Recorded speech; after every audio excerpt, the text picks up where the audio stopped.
about the grades.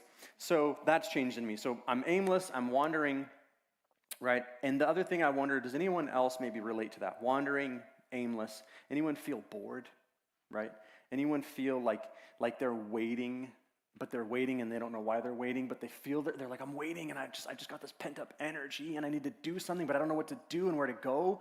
And that's where I was. I was going to work and coming home and going to work and coming home, and I'm telling my wife, like, I feel bored and I need to do something. I don't know what to do.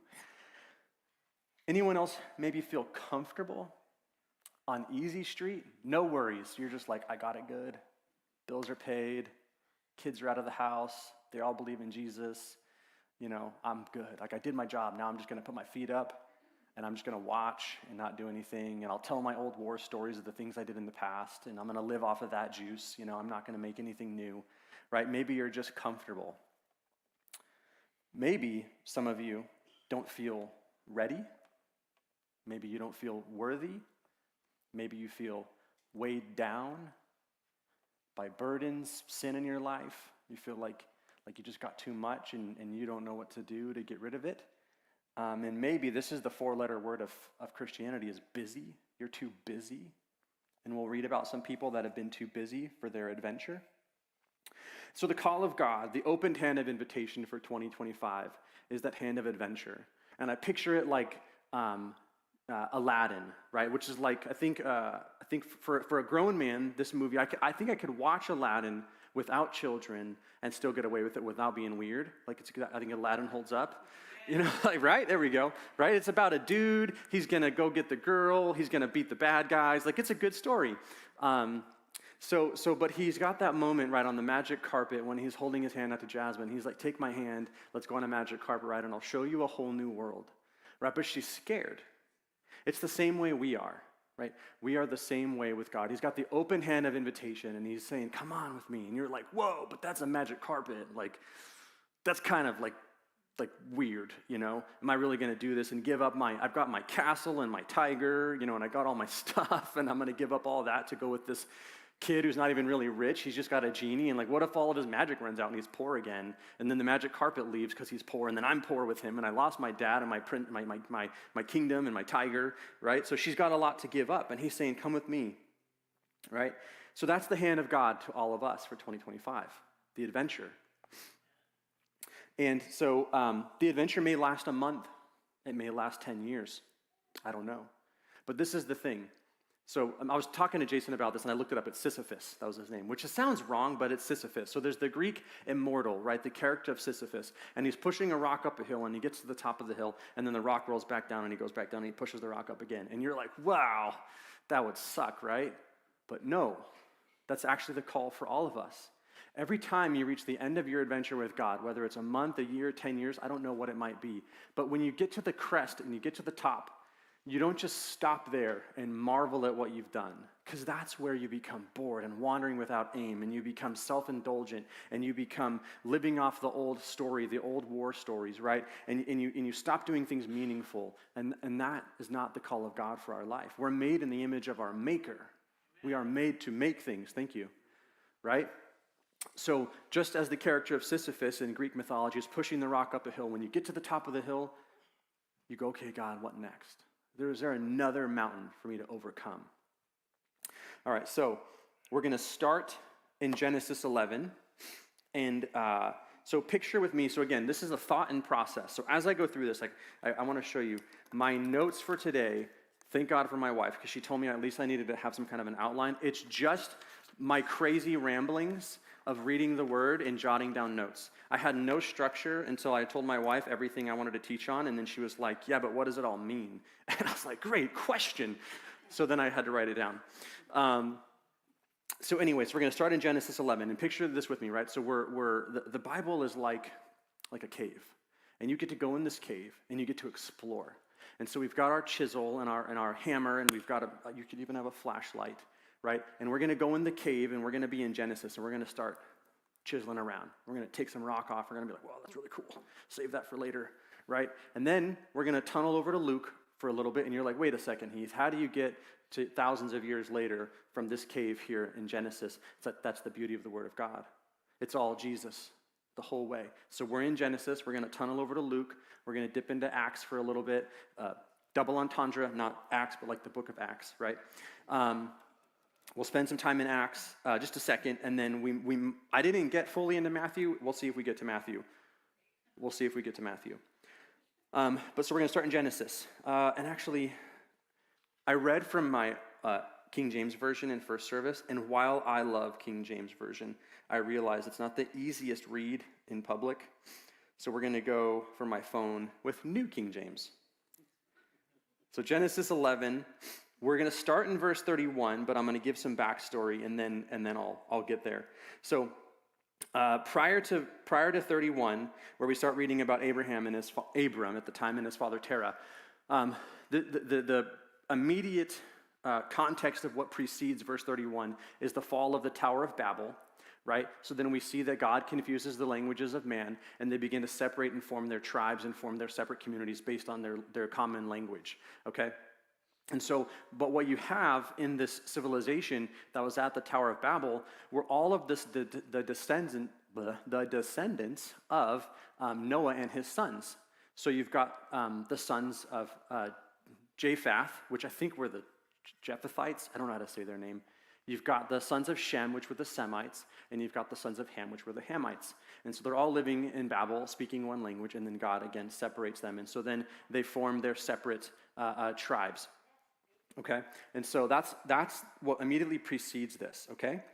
And so now you've got Abram's family, which Abram was a Semite. He was a descendant of Shem, living in a region called Ur in Chaldea, which is present-day southern Iraq. And it was called Chaldea because of the marshy land it was in. It was like a low land that he settled in, or his family settled in, and that's where he was living at the time that our story begins.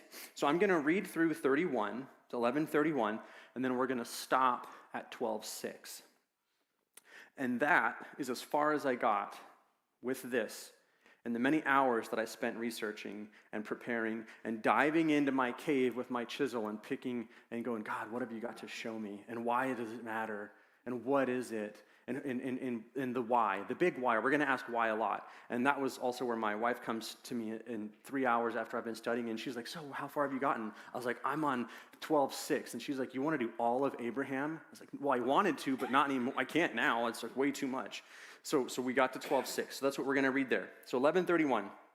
So, and Terah took his son Abram and his grandson Lot, the son of Haran. His son Haran had died in Ur. And so Lot is his grandson. And so he takes Abram, his grandson Lot, and his daughter-in-law Sarai, his son Abram's wife.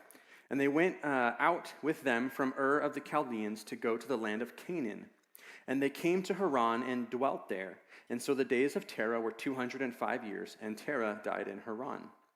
12:1. Now the Lord had said to Abram, get out of your country, from your family, from your father's house, to a land that I will show you. And I will make you a great nation, and I will bless you, and I will make your name great, and you shall be a blessing. And I will bless those who bless you. I will curse him who curses you, and in you all the families of the earth shall be blessed. Verse 4, so Abram departed as the Lord had spoken to him, and Lot went with him. Abram was 75 years old when he departed from Haran. Abram took Sarai his wife, Lot his brother's son, his nephew, and all their possessions that they had gathered, and the people whom they had acquired in Haran, and they departed to the land of Canaan. So they came to the land of Canaan. Abram passed through the land to the place of Shechem, as far as the terebinth tree of Moreh, and the Canaanites were in the land. Okay, so we're going to cover that. So let's go back to 11:31. And Terah took his son Abram and his grandson Lot and the son of Haran and his daughter-in-law Sarai, his son Abram's wife, and they went with them from Ur of the Chaldeans to go to the land of Canaan. So I'm reading this, and my first question is, why Canaan? Why go to Canaan? Why was Canaan the promised land? Why was it called Canaan, actually, was my first question. And so if you'll remember with me, Noah and his sons have gotten off the ark, right? So Noah's got 3 sons, Japheth, Shem, and Ham. Ham is the youngest. We know this. It's mentioned in the Bible. Ham is the youngest. Shem and Japheth. It's believed that Shem is number 2 and Japheth is the oldest, but it's not really clear and it doesn't really matter. I like to think Shem is the middle son because I'm the middle son and Shem is the one who got the seed of Abram. So I like to think that, that's the middle son got the best stuff. Right? But so we've got Ham. And if you remember, they come off of the boat, and God blesses Noah and his sons. He says, be fruitful, multiply the earth, right? And they do that, and they start having children. And then Noah plants a grape patch, also known as a vineyard, right? So Noah plants a vineyard. And so I tend to think he accidentally made wine. Whether he did on purpose or not, I don't think it matters. I like to think it was an accident, because he's like growing these grapes. He's like, this is cool. And then he makes juice, and then he ferments it, gets drunk off it accidentally, and then blacks out. Right? And then who stumbles upon him first? Ham. Ham comes through the tent, finds his father laying naked, and then he's like, oh no, I should cover my father. No, he doesn't do that. He goes, I got to tell my brothers. Let me go get my brothers. You won't believe this, right? And so this is the crazy part. Again, so I'm doing all these things. I've got my chisel and my hammer and my axe, and I'm going through this cave, and I'm like, well, why did Ham come through first? And then the promised land is the land of Canaan.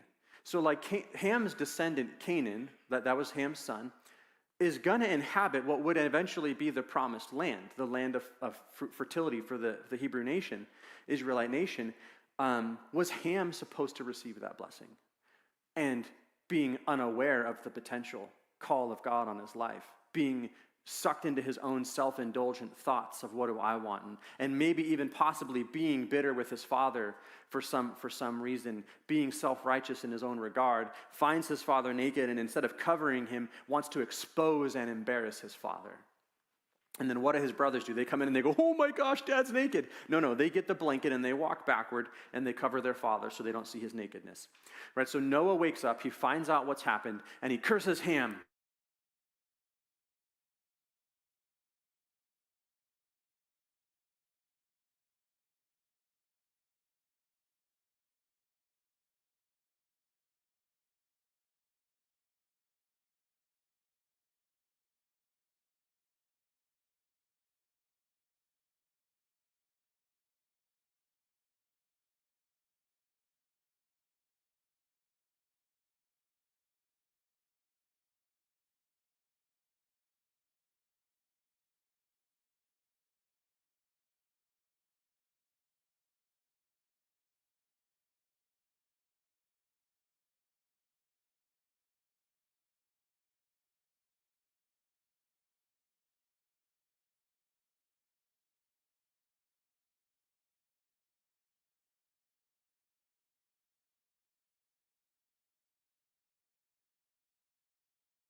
subdue the Canaanites and the land of Canaan. In fact, the word Canaan in Hebrew came to mean subdue, humble, or to be weighed down.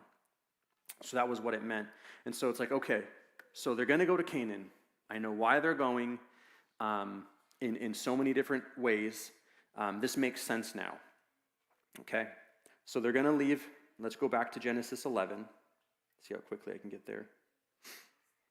I'm obviously cheating. I have my phone. We're still in verse 31. And so they are going to leave the Ur of the Chaldeans to go to Canaan, and they come to Haran and they dwelt there. And the days of Terah were 205 years, and he died in Haran. And so then I go, okay, why did they stop in Haran? Where is Haran on the route? What does it represent? What is important, and why is it mentioned? So what I learned, right, is, again, Chaldea was southern Iraq, and then the promised land of Canaan was a northeast, you go straight route. But there's this a desert wasteland in the middle that they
bread in the kingdom of God. So Jesus replies to him and he tells a story. He says, a certain man gave a great supper and invited many. And his servant at supper time say to those who were invited, come, for all things are now ready. But they all with one accord, those who were invited, began to make an excuse. And the first says to him, I bought a piece of ground and I must go see it. Please excuse me. Right? And the other says, I've bought 5 yoke of oxen and I have to go test them. Please excuse me. And another says, I have married a wife and therefore I cannot come. So we've got there through verse 20, we've got 3 pretty reasonable excuses, right? Like I think those guys, if I had a dinner and someone had just gotten married and they were going on their honeymoon, I'd be like, all right, cool, I get it, right? But with the adventure and the call of God, the timing is never perfect for us. The timing is his perfect timing. And the call is always now when he calls. And the timing is always right. It's our choice. And we'll talk about that here in a second, what that choice means. So the servant came and reported these things to his master. And the master of the house, being angry, said to his servant, go out quickly into the streets and the lanes and bring in the poor and the maimed and the lame and the blind. And the servant said, Master, it is done as you command, and there is still more room. And the master said to the servant, go out into the highways and hedges, compel them to come, in that my house may be filled. For I say to you that none of the men who were invited shall taste my supper. So here's the thing. When you have the call of God, like this morning, and we're talking about adventure, and we're talking about 2025, and we're talking about your opportunity to grab onto a word and chase after something with God. And we'll talk about how you identify that here in a second. But you've got this opportunity in front of you, and you have every good excuse there could be.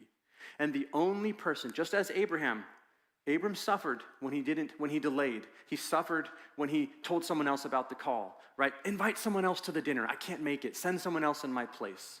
The call is for you, and the only one who suffers is you. And what you might even do is withhold some blessing from somebody else. And I'm not saying this to be condemning. I'm saying this to be encouraging and maybe, just maybe, to light a little fire under your butt, to be willing to make the next step, which we're going to read about. So verse 26, we're just going to skip ahead. So we read through verse 24. So verse 26, if anyone comes to me and does not hate his father and his mother and his wife and his children, brothers and sisters, yes, even his own life, he cannot be my disciple. Does that sound a little familiar? Genesis 12:1, leave your father's house, leave your country, leave your family, and go to the land that I show you. It's Jesus talking in Genesis 12:1. Right, we know it says in John 1 in the Gospels that Jesus is the Word of God. The Word was with God. The Word is God. All things came through the Word of God. So we know Jesus is talking in Genesis 12 to Abram, and he's talking again to all of us here in Luke. And he's saying, if you want to go on an adventure with me, you got to be willing to give it all up, whatever I ask of you. And so here's the thing. Whenever you're going to go on an adventure with God, there is a requisite sacrifice. You have to give something up. You don't get to take everything with you. There are things you need to take with you, and I'll say it this way. Anything that is not a requisite sacrifice that you are entrusted with has to go with you. So when Abram was called to give all that up, he didn't have to give up his wealth, right? It wasn't sell all your, so this is the thing. Jesus tells the rich young ruler, right? This is another story in the Gospels. Rich young ruler comes to Jesus. He says, Master, what must I do to follow you? And he says, have you kept all of Moses' law, which is the 10 Commandments, and it's the Old Testament instructions, Deuteronomy, Leviticus, right? And he says, yes, I've kept them all. And he says, great, now sell all your stuff and follow me. And give your wealth to the poor. And he couldn't do it. Right? So the requisite sacrifice is not the same for everybody in every situation. So I'll tell you, this year for me, there was a point in time this year, it was only a few months ago that this happened to me. I found that I was becoming impatient with my children. I got 4 kids, right? Like, again, we might make an excuse and go, hey, Heath, I get it, man. You got 4 kids. It's okay to be impatient. It happens to everybody, right? That is a totally reasonable, worldly excuse, but it's not a godly excuse. So I'm becoming impatient with my children, which is reflecting poorly on me, my image to God, to them, right, as the father of the house. And then it could be creating bitterness with them toward me and maybe even toward Father God. And so I'm feeling bad about this. It hits me one day after yelling at my 14-year-old, which it's like, again, You have it, I could make every excuse, but I yelled at him and it was not necessary. And afterward, I'm just going, oh man, I'm like, why do I pop off on him like that? So then I got to go talk to him after, and I can apologize every time, but it's like what I tell my kids too. Like if someone keeps punching you in the chest and they go, I'm really sorry, like eventually you're going to try to like guard yourself, right? You're not going to keep letting them punch you in the chest, even though they say sorry. So I'm standing by my staircase and I'm about to walk up the stairs, and I'm just like, there's that old worship song, like the change my heart, oh God, make me more like you. And so that song comes in my mind and in my heart, and I'm like, change my heart, oh God, make me more like you. So I've got an invitation to adventure with God, to change my heart and become more patient. But I have to make the requisite sacrifice. So I have to give up my pride, number one, especially with my 14-year-old, right? Any man that is grown now, right? We know at a certain point you kind of start testing the male figures in your life because you're like, I'm grown now. I'll do my own thing. And so the other men in life, it sometimes is our job to help them understand their place, but there's a right way to do it. And I was exceedingly crossing the line with my son and being too overbearing and being too impatient. And so I'm praying, God, change my heart. So I have to give up my pride. I have to give up my control of the situation and trust that God knows what he's doing with my son more so than I do. And those are just, again, I could probably go on and on examples. But again, so something as simple as change my heart, oh God, I want patience with my children, needs a requisite sacrifice. And so we go now back to the scripture where he says, you have to hate your own life, and whoever does not bear their cross and come after me cannot be my disciple. Verse 28, we're in Luke 15, verse 28. For which of you intending to build a tower does not sit down first and count the cost, whether he has enough to finish it? Lest after he's laid the foundation and he is not able to finish it, all who see it begin to mock him. Verse 30, saying, this man began to build and was not able to finish. Or what king going to make a war against another king does not sit down first and consider whether he is able with 10,000 to meet him who comes against him with 20,000? Or else, while the other is still a great way off, he can send a delegation and ask for conditions of peace. So likewise, whoever of you does not forsake all that he has cannot become my disciple. So counting the cost. I want patience with my children. Maybe you want breakthrough in your life in some particular area. Maybe you're struggling with self-indulgence. Maybe you're struggling with pride and ego. That's a big one. Everybody has a whole lot of that, whether you think so or not. There is a requisite sacrifice. Maybe you're going, I want to be a better witness at my workplace. What do you have to give up to be a better witness at your workplace? Maybe you got to stop the gossip chain. Maybe you have to be more patient with your boss. Right? Maybe you got to be more patient with that annoying coworker that won't shut up when you're trying to count. Right? Maybe you need to be more open about your faith and be willing to be mocked. Right? There's a lot. Right? That again is a laying down of your pride. It's a sacrifice of pride. So with every adventure begins the requisite sacrifice. So we're going to zip on back to Genesis 12.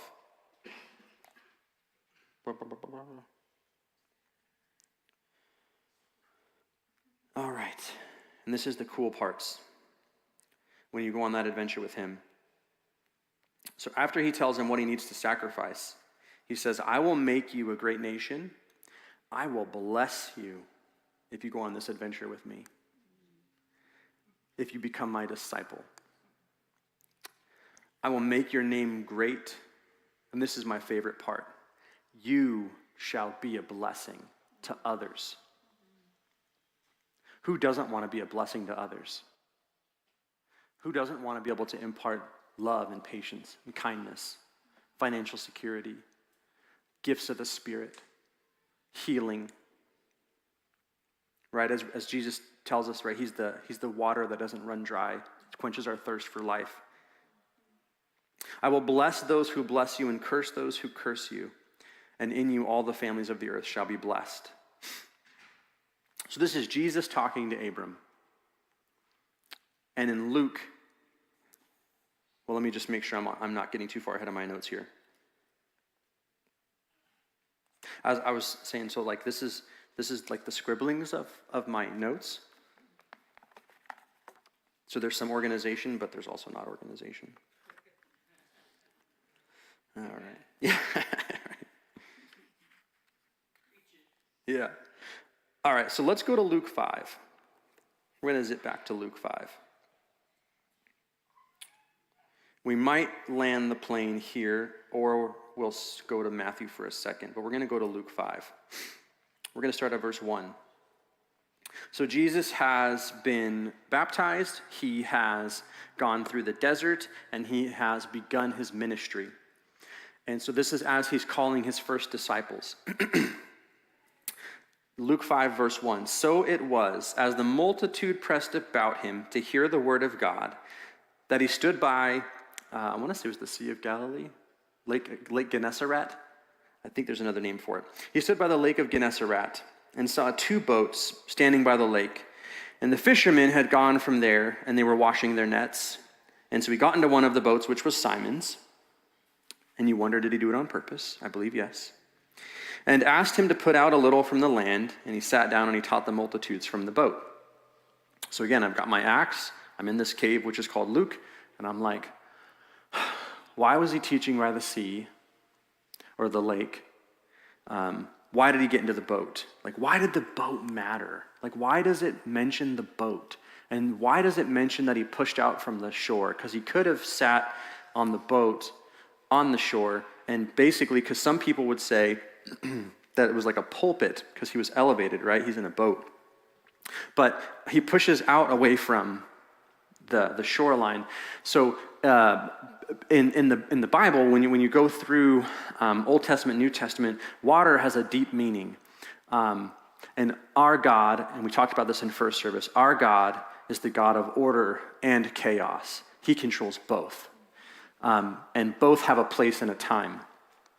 Both are necessary. So it tells us in Genesis 1 that the Spirit of God is hovering over the waters of the deep. And then he speaks light.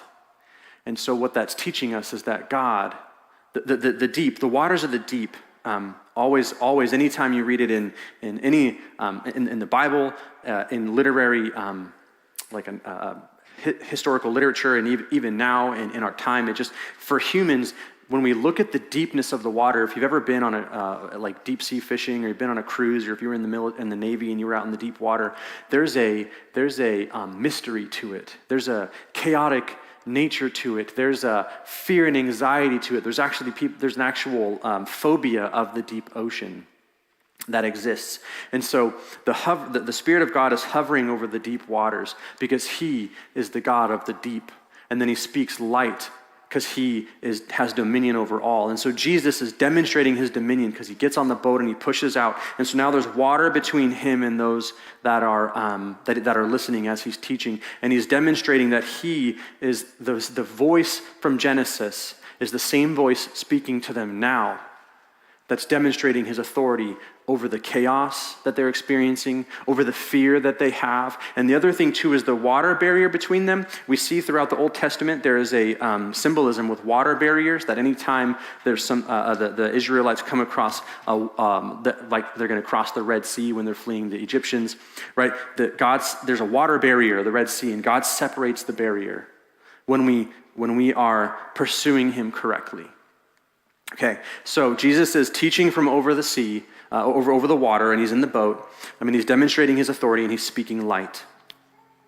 And so then, when he's done speaking, he turns to Simon, and he says the same thing he tells Abraham.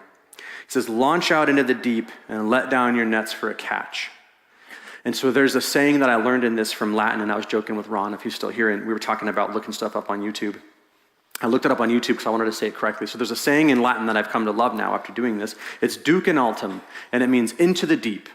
So Jesus is telling Simon, go out into the deep water and let's catch some fish, right? And so for Simon, his first answer is to protest. This is in verse 5. He says, Master, we've toiled all night and caught nothing. Nevertheless, at your word, I will let down the net. But before he lets down the net, his first response is to protest, because likely he's counting the cost. He's going, my wife's going to yell at me when I get home. I'm missing out on hanging out with my family.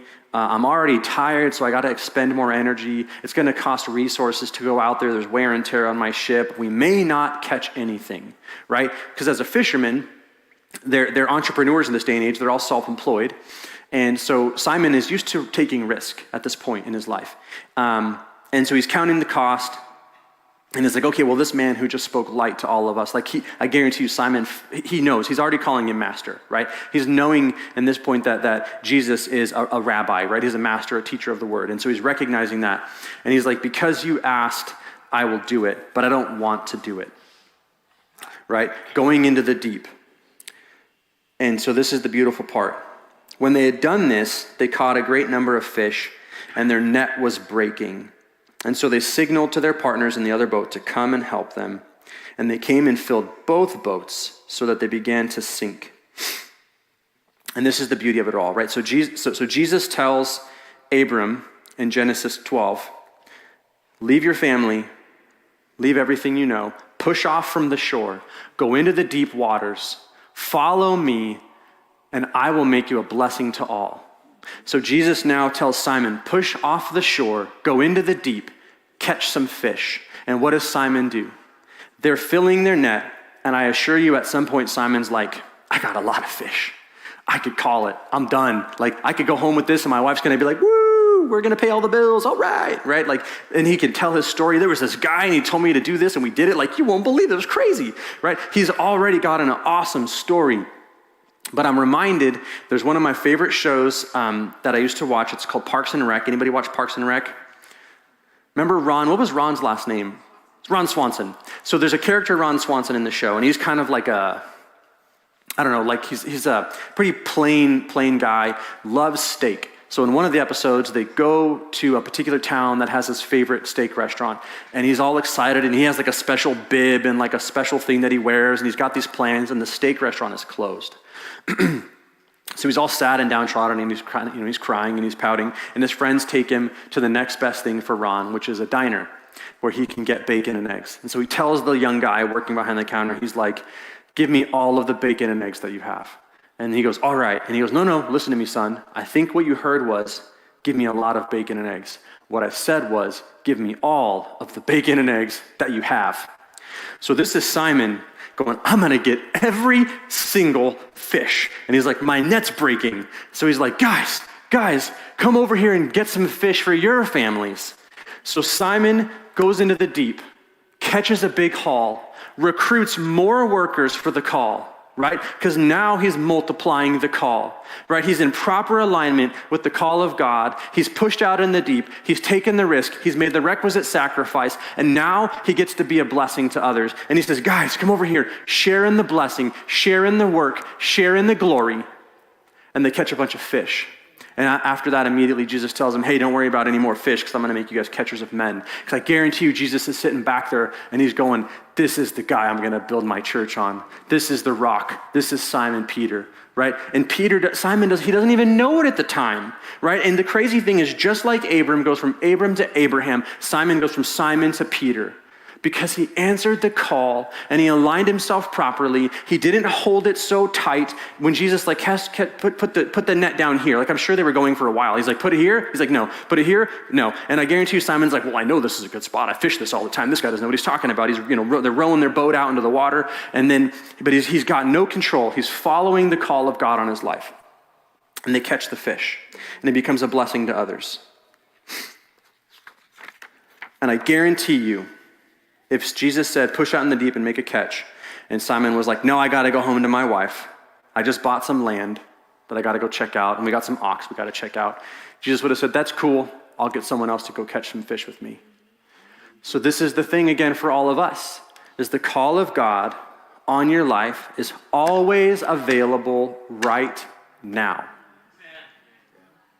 And you can choose to go, what do I have to give up, God? What are you asking from me to go on this? And it may be some stuff that you are going to have a hard time giving up. Here's the thing. Abraham loved his family. He didn't want to leave them. I guarantee you, if God was like, Abraham, sell all your stuff and take your family and go to Canaan, he'd have been like, peace, easy, doing it. Don't care about my stuff. But God was like, leave your reputation, leave the gods of your father that you grew up. I don't know if Abram worshipped idols, but that he was in the house, right? He grew up with his father. Leave your family, who I know you love, He takes Lot with him, which we find out later was not maybe not the best choice, right? But so in the same way for us, the things you have to give up to go on the adventure with God are always going to be hard. The timing is never going to be perfect for you. It's God's timing. So let's land the plane here. I told Sean, have you done this? I'm just kidding. We talked about it, but we always know it's God's decision. But I think we're at a good place. Okay, so we're going to summarize. So here's the themes that we get from this, right? We've gone from Genesis 11:31 to Genesis 12:6. And here is our theme of adventure. Here is our bullet points that we can internalize, that as you begin 2025, you can know, as you're grabbing hold of this adventure, that you're going in the right place. You've got some concepts that will let you know you're doing the right thing, okay? So again, the call of God is for you, right? You can take some people with you, but you can't follow someone else on your call. You can't be like, I'm being called to be a witness to my community. Let me tell the other guy in my community who's way more holy than I am and knows way more about the Bible than I do, he should start a Bible study group in my community and he'll lead it and I'll go. That's not how that works. The call is for you if that's your call. Don't delay. The only thing you're doing is punishing yourself and withholding blessing from others, right? If Simon was like, okay, Jesus, we'll do the thing, but first I got to go tell my wife and then I'll come back. And if Jesus had been like, that's cool, I'll wait. Who knows? He might have been like, no, don't worry about it. Just go take care of your family. I'll find someone else. Maybe these other guys will do it, right? Don't delay and don't settle. Don't become complacent at the first opportunity for self-indulgence. The temptations of Jesus, again, the first one is the bread, the substance, the fat and happy. The second one was reputation. I will make you ruler of all these things. I'll make you a celebrity. I'll make you popular. I'll make you famous. I'll make you successful in business. I'll make you a great athlete. Those things may be the call of God for your life, but you'll know because you're going to be aligning yourself with him and putting him first in everything you do. And if you're going along this pursuit of something that is going to boost your reputation, and we'll talk about how you know here in a second, but don't settle. Adventure requires sacrifice every time. Don't be like Ham, who comes upon your first opportunity for adventure and just blows it, right? God is a God of reconciliation. He will renew you, but you might miss something awesome, okay? And you may have a chance to be invited to another dinner, right? Just as those in the parable Jesus tells, he says they'll never eat at his supper. But you may be invited to another dinner, but who knows when, and you're the only one missing out on all the good food, right? You're the one suffering. The timing of the call is never convenient. The devil will always have counterfeit temptations and counterfeit opposition to what God is calling you to. You don't get to control what happens. The proper pursuit of God's call is one of honesty, humility, and a willing heart, not trying to control or orchestrate what God is doing and does. The glory is his and only his. So if things go well, don't go build an altar to yourself. And the last one is Duke and Altum. You have to push away from the shore. You have to push into the deep. You don't get to play by the shoreline where the water is easy and warm and get to pursue the call of God. You have to be willing to count the cost, make the requisite sacrifice, and take the risk. It is risky pursuing the call of God on your life. Pursuing the adventure with him that would be a blessing to others. It is doggone risky, and you will make mistakes. If we continued through Genesis reading about Abram, we would learn about all the mistakes he made along the way. So just know that God knows you will make mistakes, and even in your mistakes, he reconciles and he perfects. Take the risk, be a blessing, share the blessing. And this is how you know when you're pursuing the call of God on your life that you are going in the right direction. I'm going to close with this and we're going to pray. Our God is a God of multiplication. Abram didn't go, I got all so the requisite sacrifice, leave your family, leave your father, leave your country. Okay, check.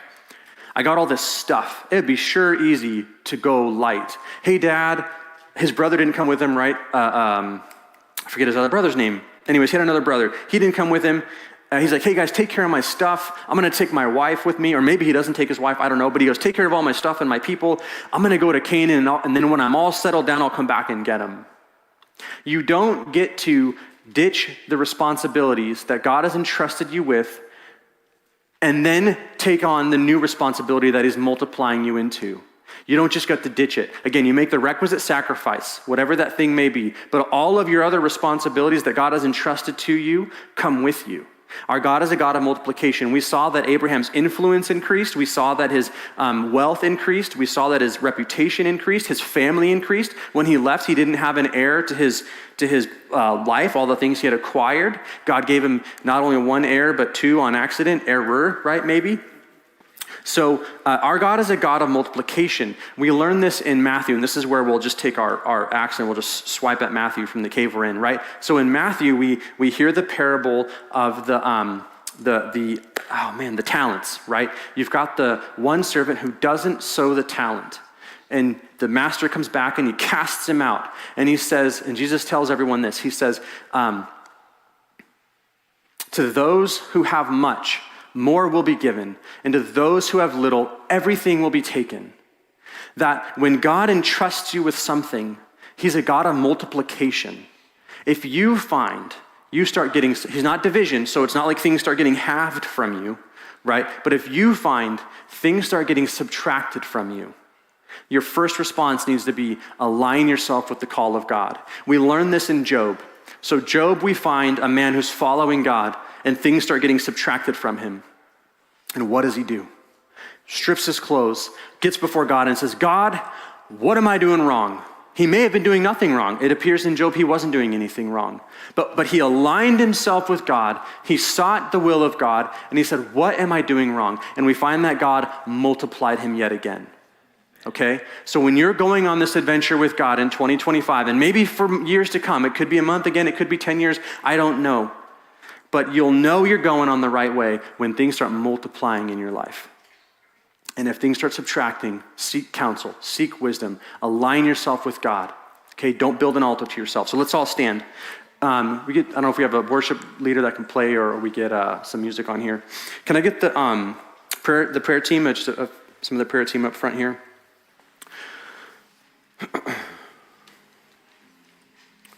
So we're going to pray for a few things. The first is, and I'd like to just invite, why don't we have, if you would like, I'd like everyone to come up front. If you'd like to come up front, I'd like everyone just to come stand in front. We're going to pray together. I'm going to pray over these things, and then if you'd like specific prayer, you're already up here, easy enough. If you're comfortable coming up front, everyone come up front. We're just going to stand right here in front of the chairs. So as you're coming, we're going to talk about this. So the things we're going to pray for, those 4 things I listed. If you feel like you haven't been going after your call, you've passed it to someone else, you've delayed or you've settled. If you feel that you haven't made the requisite sacrifice and you want to, we want to pray for you. If you feel like maybe you have a spirit of control and you have a hard time letting go and let God have control of what he's calling you to do, we want to pray for you. And if you are afraid of pushing offshore and going into the deep and taking that risk, we want to pray for you. And then we're going to pray for healing. If anyone has any illness, any health issues that we need to pray for, we'll do that. And we'll pray a prayer of salvation together. So I'm going to pray the prayer of salvation. If everyone will repeat after me, and then I want you just to have access to prayer as you need it when we're up front here. So everyone close your eyes and repeat after me. Father God, we thank you that you love us and you came to this world as the perfect sacrifice in exchange for our terrible sin. We thank you for your grace, that it covers us and perfects us in your sight.